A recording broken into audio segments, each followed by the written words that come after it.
Hello and welcome to the All 12 Signs video series for the Aquarius full moon that is happening on the 19th of August. This moon is wild. There are so many squares and conjunctions and oppositions that are leading in the lead up to this moon that are all happening at this moon. It's the midpoint of the Mercury retrograde. It is when we have Jupiter square Saturn, which is activating the next stage of the conjunction that we had in December 2020 in the sign of Aquarius on the full moon of the Aquarian. Just blows my mind. Right, I am reading for Capricorn in this video. There is a competition. All the details are in the description box. You can enter it as many times as you like. I'm going to keep this introduction short and get on with reading for Capricorn. Capricorn rising. How you doing, Capricorn? So I read for the rising signs. So for those of you who don't have Capricorn in the first house, look to what house it does fall in, look to the themes of that house, and you want to apply those themes as well as all the meaning you've got going on in the sign of Capricorn to the messages that come through, because it will be as if that Capricorn energy has now energetically moved to the first house. So I'm going to be breaking down the astrology for Capricorn rising, and so you just got to apply your own meaning on top of it. Now, so I'm pre-shuffling at the moment. It's not usually what I do. I did it for the Leo new moon as well. It's just that something quite dramatic and painful happened recently. It was very repeating cycle energy, and I'm just being very mindful of my energy as I do this. And usually the readings that I do, they're around an hour long for every sign, and I'm just trying to be respectful of wanting to do this, as well as wanting to sort of maintain my own energy as I recalibrate and process everything that's been going on. So that's why they're pre-shuffled, and we've also got some pre-shuffled oracle cards as well. So let's get into the astrology. So for Capricorn rising, where is this happening for you? This big full moon is happening in your second house, your house of your resources, your skills and your tools, of how you manifest and bring in regular income. It is the things that you value as well as how you value yourself. And now the sun is over in the 8th house, which is the outside world's resources, right? It's the mortgages, loans, inheritance, taxes, bonuses, commissions. It's more working with the resources of the outside world or one-off chunks of money, right? It's inheritance, both 3D and cosmic inheritance. It's the relationship dynamics between you and anything other than yourself. Time, money, energy, intimacy, the exchange, right, of resources with the external. It is relationship dynamics and the lens in which they come through. It's a very magical house. It's it's the resources you work with source, right, and your capacity to do so. So we've got a full moon happening in these two signs, and the moon is representing an illumination, a sense of a heightened part of a particular part of a cycle. And then I work with 6-month cycles, so we get a download with the lunation that we then work with over the next 6 months. Now there's a collective reading, and this is where I've broken this moon's wild, and I know I say this, but this is absolutely wild, for various big reasons. One is the midpoint of the retrograde. Two, we've got Saturn Jupiter square one another. That is the first hard aspect after the conjunction in Aquarius at the solstice in 2020, right, which marked a new 200-year cycle of those conjunctions happening in air signs. And we just happen to have the square when we've got the Aquarius full moon, or which is wild. There's also loads of other stuff. I'm not going to break it down in these readings. It's in the collective reading, which is always the first one out. This is it's a lot of squares, a lot of oppositions, a lot of big energy in the lead up to this full moon in general, as well as imprinted in this moon. So we've got squares with Uranus, almost exactly by minute. Sudden things, sudden changes, big shifts. So, moon in the second, a heightened elevation around your intuition, around your skills and your tools, right? Really being able to level up that from an intuitive place. A heightened level of nourishment and your needs being met in terms of how you value yourself. So a new frequency of how you perceive that. For some of you, this might be because wherever the sun is tends to highlight the journey that we've been on with the full moon. And that's over in the 8th house. So this can be you getting a bonus, you getting a commission that acknowledges the value of your skills and your tools and how you manifest.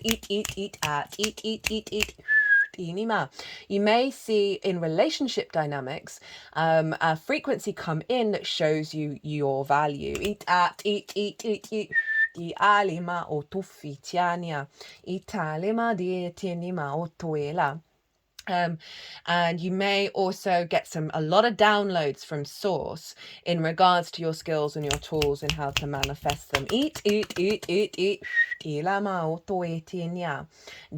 got that square with Uranus over in the 5th house of your creation energy, your fun, your amusement, your games, your play, your pleasure, inner child, children in general, romance, dating, love, all of that stuff, the house of joy. So Uranus is there, and it's exactly squaring this moon. So there's something around things that have blocked your soul's path in regards to accessing that creativity, that joy, that pleasure, that may be based on distorted values, distorted relationship dynamics, scarcity complexes that we have with the outside world about not getting the resources that we need, not having the skills and talents that you need in order to support yourself and find joy and find creativity. I can see some big energy being pulled down, which may feel disruptive, in order to help bring you through on that.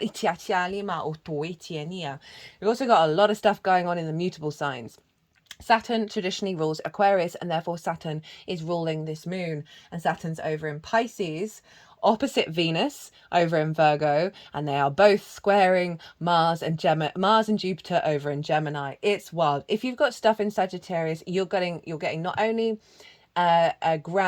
you'll get a grand mutable cross, but there's also a grand fixed cross, because we've got Pallas Athena, the saving grace of, I think, a lot of what could be very disruptive energy with all of this fixed energy.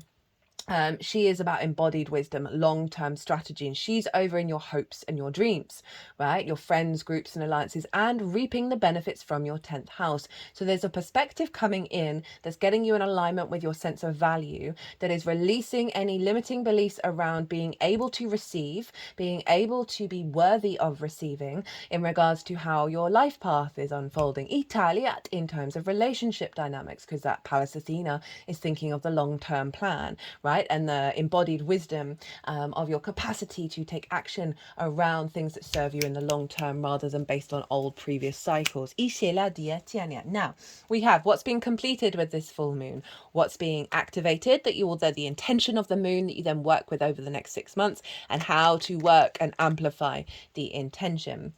So part 1, we have the 10 of Wands, the 7 of Pentacles in reverse, the 6 of Pentacles in reverse, and the 6 of Swords in reverse with the 8 of Wands. So that 10 of Wands is the burden, Beast of Burden card, right? Having all the work to do, all the responsibility, and not being worn out by it, and not feeling like it's ever gonna end. This figure, it's not about, I always say this, having lots to do is great, but it's our energetic, instinctive response to what those things are, our perspective to them.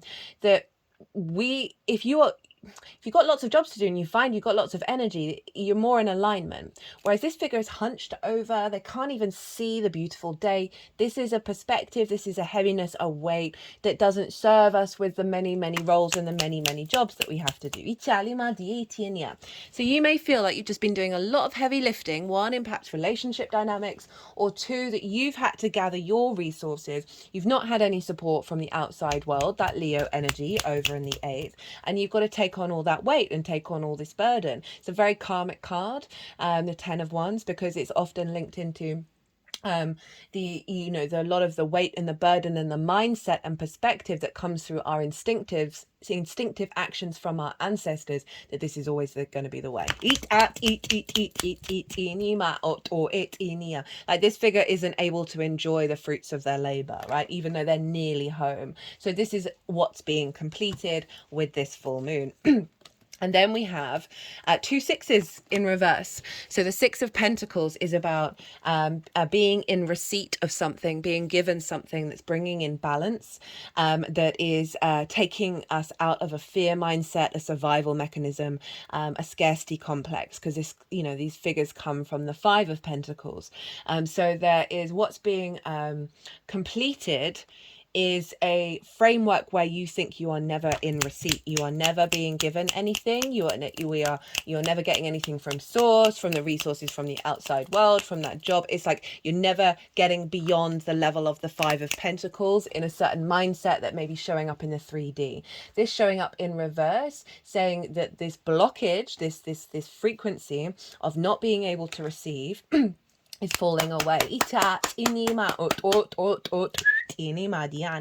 And then we have the Six of Swords in reverse. So the Six of Swords is about understanding you've gone through some difficult times and that you are moving to calmer waters, right? You are taking with you core principles that serve you in a mindset of thriving rather than survival. And so this is in reverse. And what this feels like, rather than that one, which is a block, this feels like you've been figuring these things out. You've been working through this, and this limbo phase is coming to an end, right? Of the in-between. And you're coming to the landscape of thriving. Because then we have the Eight of Wands. This is alignment energy. This is fast moving energy coming into your body, into an alignment where you are instinctively able to take action that is bringing you about flow and don't quite know how else to describe it. If we think about this being fire and that being the Leo energy, there's something around relationship dynamics, your understanding of your resources with the outside world, of seeing it more in flow rather than in discordian energy, right? So that's a really powerful completion of this full moon in regards to your skills and your tools and the resources from the outside world, as well as relationship dynamics and your sense of value. And I feel like you're letting go of a restriction around leveling up your skills and tools, because there's a level of completion here, right? That's taking you to the next step that's more in alignment rather than feeling like a weight. So what is being activated with this moon? What is the intention that's unfolding over the next 6 months? We have the Nine of Wands, the King of Cups, the World, and the Knight of Wands. So that Nine of Wands, the intention of this moon is to help you get out of this energy, right? This energy is the wounded warrior, all by myself, always feeling like you've got to be on the defensive because people are always coming for you, right? There's a sense of isolation, of restriction and limitations with this Nine of Wands.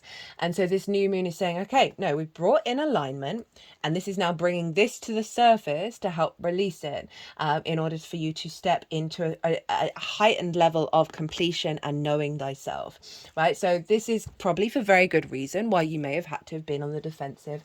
As I said, whether it's relationship dynamics, whether it's feeling like you're the one doing all the jobs, you're the one bringing in all the money, you're the one doing all the things in order to keep you to survive, but it doesn't matter what you do, people are still criticizing, people are still coming for you in that regard. Now, there may have been some very good reasons why this frame of mind is present in your field, but do you need to be on the defensive? Can you just go about doing you, right? Do you need to feel the wounds, get the wounds from certain situations? Or is there another way of looking at it? Because you've got the King of Cups, love this.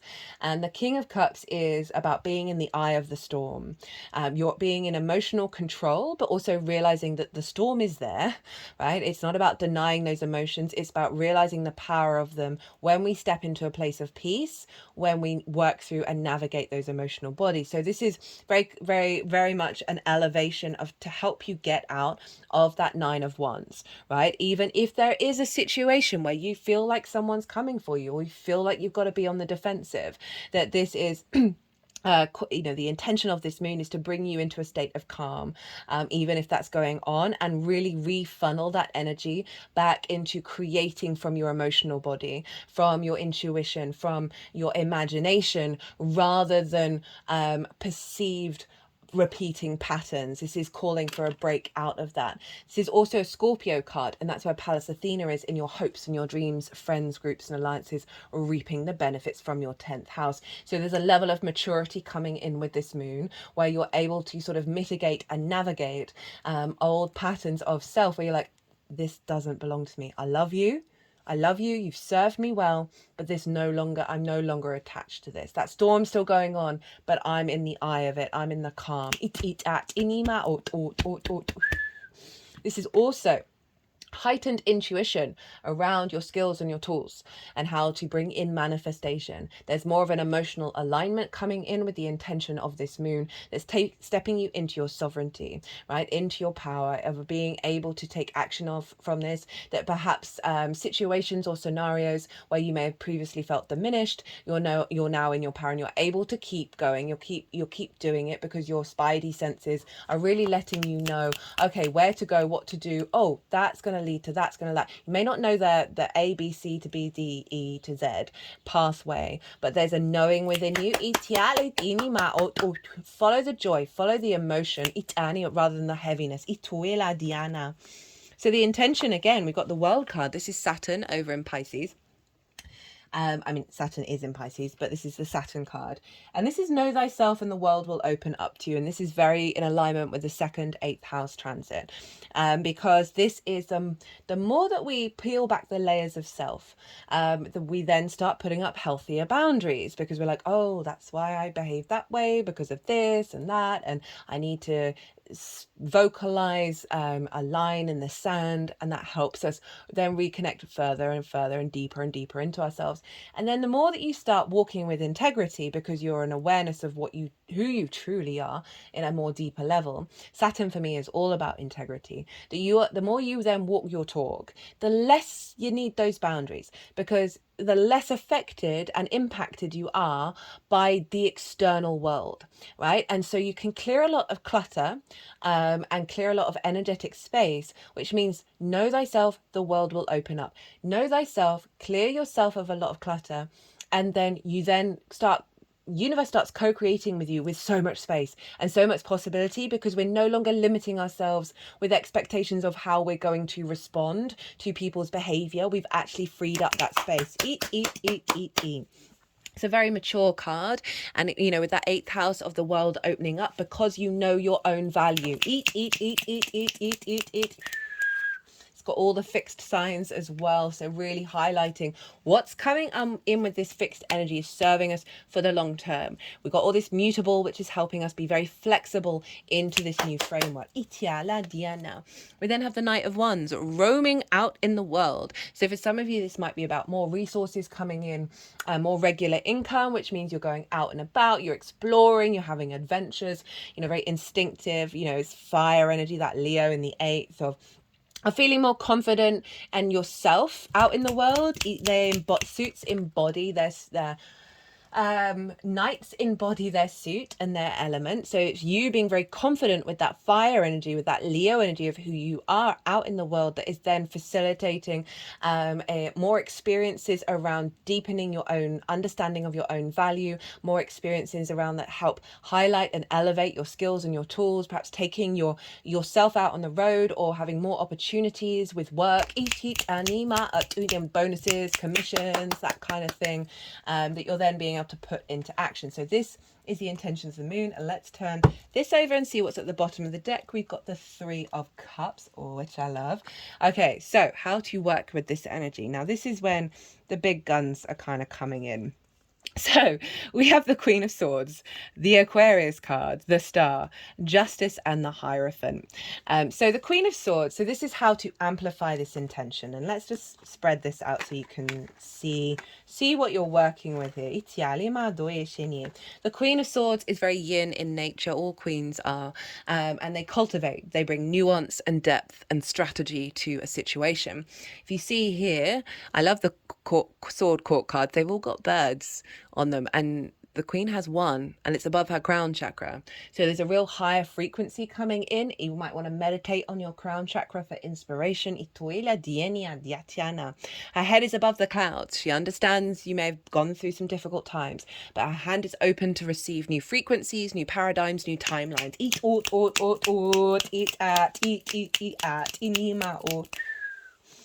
So she is calling you to cultivate this new perspective, this new understanding of your own value, to be an awareness, to observe what's going on around you and how you're responding, and then going deeper with that. It is calling for pause. It is calling for awareness and observation. And then we have the star with Libra and Taurus. So we've got Aquarius, Libra, and Taurus. Now the Aquarius energy, we've already talked about this. This is acknowledging that it's about you and your unique being. She is unclothed. She is rid of masks. She is getting as close back to herself as possible, of knowing her value, of not being in shame, not being in fear. She is free and open. She's bringing the galactic and the earth energy together. She honors her star energy, her star kingdom. It's all about hoping and dreaming. So there's an elevation here of you. Start fantasizing, start dreaming about things, right? With no expectations or assumptions. Just put your mindset as in, how would I feel if all my hopes and dreams came true? What would that feel like? You don't have to know what they are, but it's just tapping into that feeling. And that can like radically help heal the cells in your body. Eat. But this is also calling you to focus on your skills and your tools that are unique to you, to not compare yourself to the outside world, to not externalize, but to really truly go within and understand and reflect that you have things that are very unique to you, that are very significant to you. This is also focusing on seeing yourself as a star that can be seen.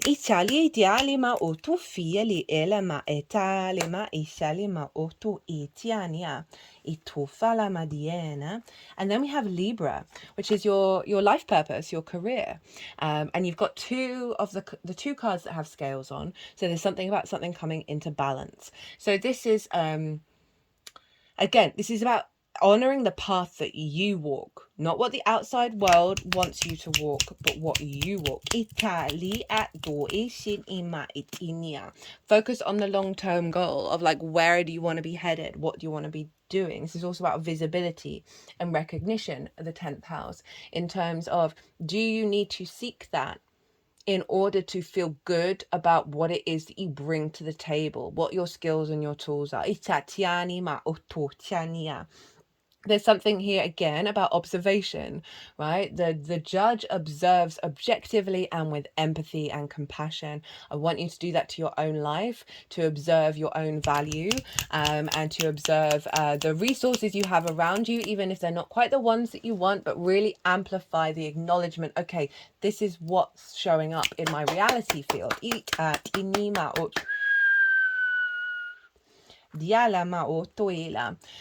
This also can be about relationship dynamics that have been out of balance and you being able to observe them and not take it personally, right? The Queen of Swords has gotten over it. She's moved beyond it. She's not taking life personally anymore. She's looking to the future. But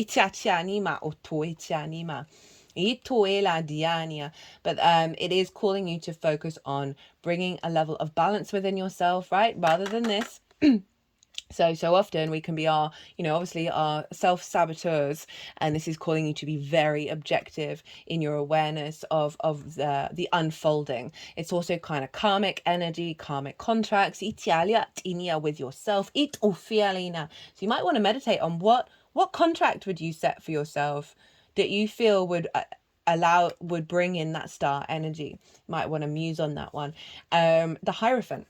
So this is Taurus. This is your house of joy, pleasure, games, amusement, play. This is about children, literal children, inner child, love, romance, and dating. Lots of things. It is your creation energy. So there's something around here of focusing and bringing the joy, the creativity into your skills and your tools, into your sense of value. Sometimes we can be all work, no play, or all play, no work. And I like this combination coming up that's saying, okay, there's going to be some scenarios and situations where you might have to go, okay, well, how can I make this fun?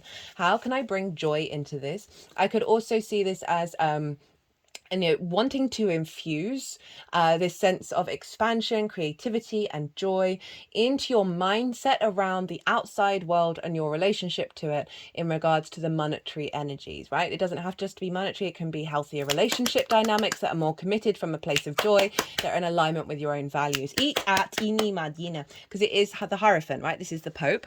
And so the Pope had to go through its own journey in order to become the voice of God, right? Whatever you believe, it's just just figurative, that this is the embodiment, that Taurus energy of your spiritual wisdom.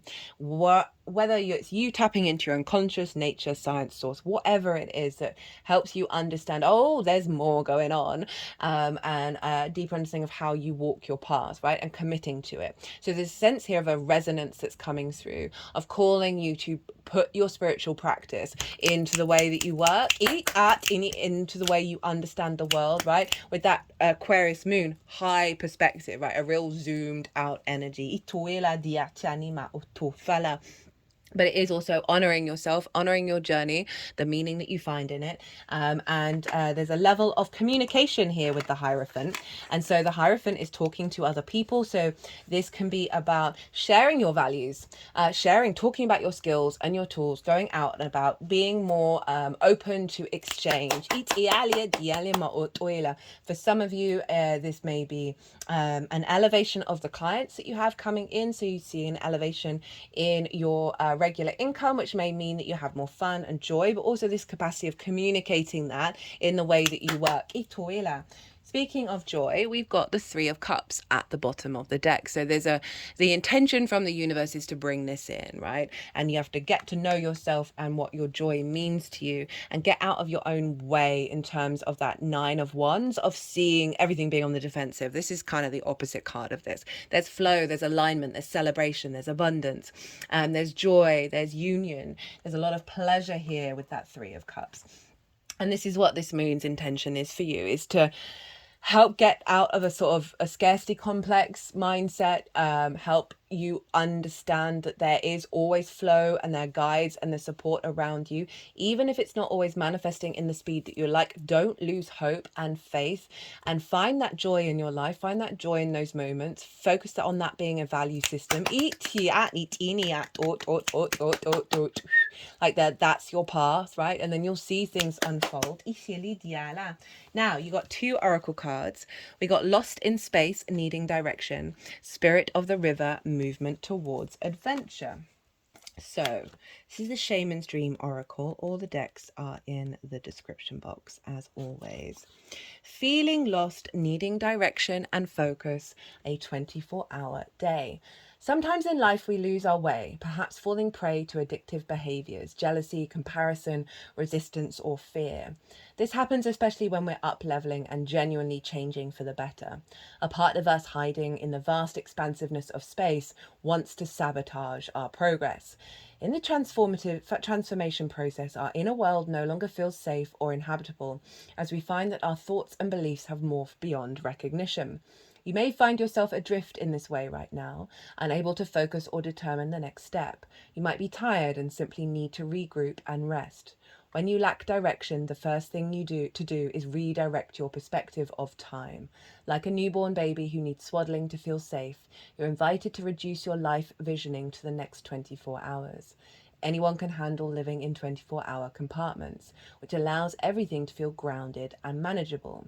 You get lost in space when you imagine being swallowed up in the giant vastness of the future, with its dark uncertainty, or reflect on how your past has held you captive in a hall of distorted, never-ending mirrors, reminding you of your mistakes and flaws, failures and losses.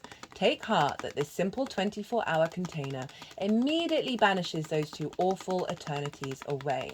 You will find your energy and focus restored as you recognize that you were never lost at all. Keep it simple. Right now, conserve your energy and take care of you in basic fundamental ways, and the world will be right again. That feels like that's, I feel like this is a lingering energy from the past.